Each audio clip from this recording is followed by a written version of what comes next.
Recorded. Hey, right on. You've got the Hellion from the Hellion Rocks here.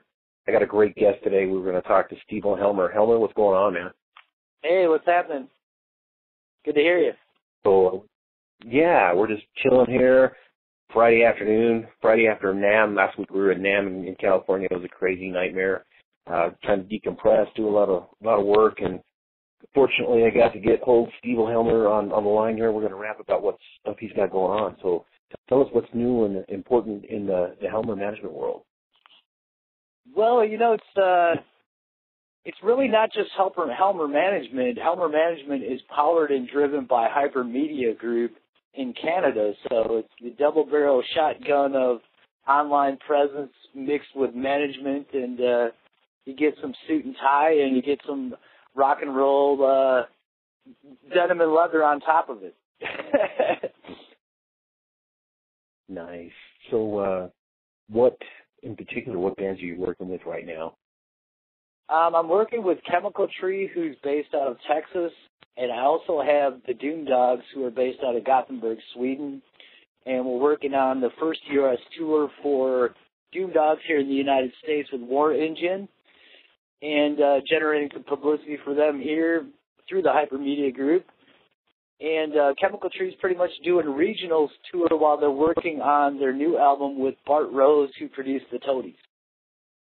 Nice.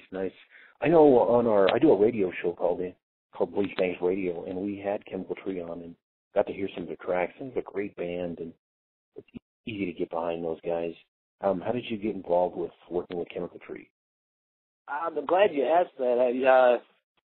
3 years ago, I booked them on the In the Pit for the Pit show, and they played the very last slot. 36 bands played over 3 days, and Chemical Tree played the very last slot. And you got to imagine, at the end of 36 bands playing, the entire crowd was pretty much beer drank out and burnt out, but Chemical Tree played the very last slot, and they gladly did it. They didn't hem and haw about playing the 36th slot at the very end of the Sunday night show, and they just brought it so heavy, like they were playing to 15,000 people, and that's a very impressive thing to me. And you know, I could just feel from being at the show that they were this genuine love for playing the music they played, and you know, we had as good a time as they did on the stage. So that's what it's all about, really.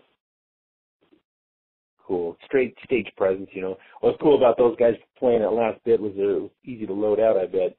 But yeah, those guys, I can really get behind Chemical Tree, and I hope they go far. And you say are they recording? They got a new record out? Or are they touring with? Yeah, I've actually been going to their rehearsals and witnessing the pre-production that they put into the songs. They literally have a full recording set up in their rehearsal room. So what they do is they'll be writing songs in the rehearsal room. They'll be recording vocal tracks and harmonies and doing all this Beatles-style harmonies on stuff. And then they bring all of that pre-production stuff to Bart Rose, the Toadies producer, so he can work with them further. So it saves them a lot of time by really working out ideas before they head into work with a producer who really just dials it in from that point. You know, and it's just been cool to be around that creative environment. And, you know, the most interesting thing I think about witnessing that creative environment is there's absolutely no arguments, and that they're really just putting ideas out there, and it's not, well, no, hell no, we don't want to do that, and they just, you know, they'll keep dumping things out of the table until the music is just shining. And I can just tell you how the next record is just going to blow your mind. If the first one hasn't grabbed you, the second one definitely will. Awesome. Yeah, the first one, I got to attest, the tracks I've heard off that record were totally amazing, and you know, I look forward to hearing from them. The second band you mentioned out of Gothenburg was Doom Dogs. I'm really impressed. I heard one track, and I'm really impressed. That's the kind of music that really drives me. And how did that come to play?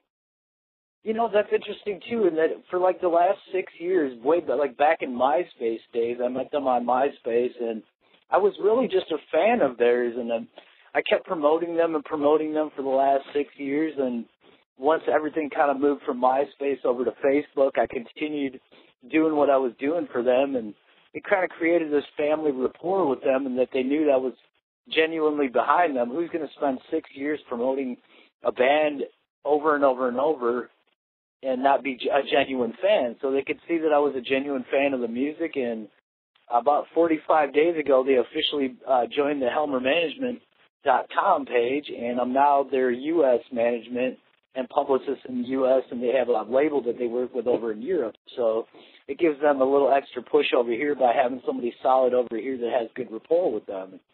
You know, I'm all about them. Actually, Victor Griffin from Pentagram did a guest appearance on a Black Sabbath song, NIB, and it's just wicked. I hope people can really check that out. They did justice to Black Sabbath, a Black Sabbath cover for real. And Pentagram's a name that everybody knows, and he did the solo, so that was awesome. Very cool. Yeah, I'm digging those guys, and I'm hoping to see them hit America, and maybe, you know, we can catch an interview with those guys. That'd be kind of great. We've done a lot of Swedish bands, and absolutely over there. So from what you're doing, I'm gonna ask a question. What do you feel is going wrong with the music industry today?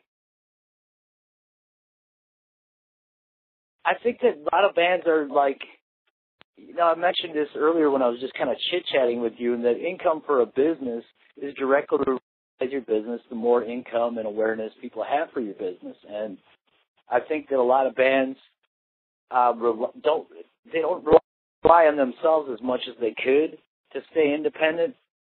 You know, and a traditional record label deal is not a gift. The record label is just not going to give you money. They're going to cast you into debt that you don't necessarily want or aren't able to repay, and that can destroy a career. So, I'm one of the best things any band can do is invest in themselves, invest in their own advertising. A lot of times they'll spend thousands of dollars on gear, you know, a drum kit, guitars, bass rig, a half stack, and all of that stuff. And they wind up investing roughly $10,000 a year in rehearsal space and all their gear and gas to get around. And they invest zero in marketing plans. And to me, that doesn't make any sense. If you invest a few $1,000s in a marketing plan in addition to investing in your band, you have the advertising to create business income. And, you know, bands really have to think of themselves like a business if they're serious, you know. I believe in that wholeheartedly, like we discussed earlier. You know, get up, invest in yourself, and stand up and prove a point, and then stand on your own. Give yourself some credibility. Exactly, and I feel like that's the strength of Helmer Management and the Hypermedia Group combined is creating that marketing plan and giving something more solid to a band than letting the record label have control of everything and cast them into debt before they ever see any profit for themselves. Right. Now on the flip side, let's talk about what's going right for the music industry today with social media and whatnot. Well, you know, it's interesting because I'm going to bring up Scott Ian. Scott Ian put a rant out on the internet the other day about how he hates major labels and he wishes that the music industry would implode. This is Scott Ian in the fourth largest metal band of all time, slamming the major labels. And that's really what's happened is record labels are becoming a thing of the past because they don't want to invest a bunch of money in bands that they aren't going to be able to recoup. And more power is being given back to the musician. And I think a lot of people say, well, all the free downloads are killing bands. I think it's more of a transfer of power. Recorded music has become less valuable because people can free download and they can file share and do all that stuff, which makes recorded music less valuable. But the live show is something that can't be downloaded. It can't be file shared. And the live show just became more valuable. You follow me? It's like if you took 100% of the value and maybe the recorded music is 30% and live music is 70%, and before it used to be 50-50. But the value of music has not been degraded at all. And I think it increases fan bases by people hearing more music, you know? Yeah, that's it. You know, that's the key to this is you know, the days of getting up on stage and staring at your shoes and just playing and getting off, you know, you got to get away from that. You really got to take a lesson from the early bands that decided that they wanted a spectacle and a show. And I'm going to cite Kiss. You know, they wanted every show you went to, you walk away with your jaw hanging on the floor. And, you know, that's why I like to go. You know, you go to a show and you're there with your buddies, and you can cast aside your worries of the day, and, you know, you're feeling bad about this. And for that period of time, you're watching that band play, it's kick-ass, and, you know, everything else is gone, and you're there living and feeling the experience. Exactly, and I mentioned it earlier that you can spend the same amount of money playing 50 shows in your local area, or you can spend exactly the same amount of gas money playing 10 shows all over the nation. It's the exact amount of gas money, and to me, to create a more national presence, bands are better off playing those 10 shows all over the nation for exactly the same amount of gas money, instead of burning out their local area by playing Joe's Bar and Grill on the corner twice a month for a year. Exactly. And you're going to generate interest. You're going to get people saying, "Oh man, I caught these guys. When are they playing again?" And you're going to get support, and it's going to get spread out. And you're going to have people saying, "Hey man, you know, can you play here? Can you play here?" It's going to grow. It's going to only benefit you to get out and get your name broadcast in a wider area. Yeah, it's totally true. And that's what I mean about the internet. The online presence is in the power of the musician nowadays. It's like there's 400 billion people in the world, and it's all a big numbers game. If you can get 1% of 400 billion people to pay attention, you've certainly made a huge dent. Absolutely. So that's kind of what's going on in your world. About I know you play, and I know you've been attached to some pretty cool ass bands. What are we gonna hear any new music from you come out? One more time? Are we gonna hear any new music from you come out? You know, I know you're doing management thing and all that, but you know, I'm glad you mentioned that. I'm in about 6 songs with Kenny James Morgan, who sang on the Die Hard Till Death album, and it's a big twist from the, you know, I'm mostly known for playing the sort of thrash metal thing. And this album I'm taking it back to my 70s kind of roots, in that it's very much a stoner rock and doom combination. So imagine Monster Magnet meets Black Sabbath. Perfect. And awesome. The other thing is I'm doing the Hillbilly and Helmer project with my good friend Noah Bowles, and Gary Ramsey's involved in that. And that's more bluesy. It has a bunch of banjo in it. And that's taken it way back to like the early 70s when I first started playing. You know, I didn't always play metal when I was a little kid. I played country and folk music when I was a little kid. So yeah.